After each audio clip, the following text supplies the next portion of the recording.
All India Congress committee के secretary Sampat Kumar ने जिला गढ़वाल के आइजा में एक अहम अवामी खिताब के दौरान फलाही स्कीमों के हवाले से बड़ी खुशखबरी सुनाई है। उन्होंने ऐलान किया कि रियासती हुकूमत रवां साल मार्च के महीने के बाद बुजुर्गों और मुस्तहकीन की पेंशन में इजाफा करके इसे 4,000 रुपये कर देगी और साथ ही ख्वातीन के लिए 2,500 रुपये की माली इमदाद की स्कीम का भी आगाज किया जाएगा। संपत कुमार ने वाज़ेह किया कि वज़ीर आला रेवंत रेड्डी गुज़िश्ता हुकूमत की छोड़ी हुई तबाहाल मईशत को तेज़ी से बेहतर बना रहे हैं ताकि तमाम इंतखाबी वादों को पूरा किया जा सके। उन्होंने अवाम को याद दिलाया कि कांग्रेस हुकूमत ने अपने मुख्तसर अरसे में ख्वातीन के लिए मुफ्त बस सफ़र और उंदीरम्मा मकानात जैसी बड़ी ज़मानतों पर अमल दरामद शुरू कर दिया है। उनके मुताबिक हुकूमत का अव्वलीन मकसद गरीब अवाम की माशी हालत को बेहतर बनाना है और इस सम्त में तमाम रुकावटों को दूर किया जा रहा है।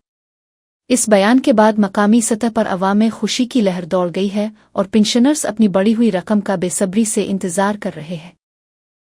రేవంత్ రెడ్డి నుంచి రేషన్ కార్డులు వచ్చినాయి, కాంగ్రెస్ నుంచి రేవంత్ రెడ్డి నుంచి ఇందిరమ్మ ఇండ్లు వచ్చినాయి, కాంగ్రెస్ నుంచి రేవంత్ రెడ్డి నుంచి దాదాపు 10 సంవత్సరాల అధికారం నుండి రేషన్ కార్డు ఒక్కటంటే ఒక్కటి ఇలే, డబుల్ బెడ్రూమ్ అంటే ఒక్కటంటే ఒక్కటి ఇలే, కానీ 2 సంవత్సరాలనే ఇవన్నీ చేసుకుంటూ ముందుకు పోతా ఉన్నాం। అయినా ఇంకా చేయాల్సిన అవసరం ఉంది। వాస్తవం మాకు గుర్తుంది, మీ అందరికి 2,500 రూపాయలు ఇవ్వాలి, పెన్షన్ 4,000 రూపాయలు చేయాలి।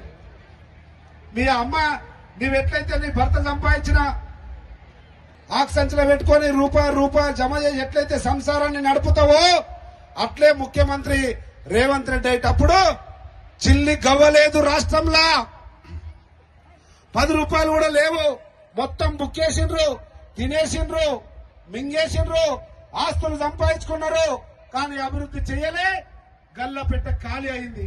అసలు సందర్భంలో రేవంత్ రెడ్డి వచ్చిన తర్వాత గౌరవ ముఖ్యమంత్రి మెల్లగా ఇంటి సంసారం నడిపే గృహిణి ఎట్లయితే సంసారం కొరకు 10-20 జమ చేసి పిల్లల భవిష్యత్తును కుటుంబాన్ని ఎట్లా సాగుతుందో అట్లా ముఖ్యమంత్రి గారు మెల్లమెల్లగా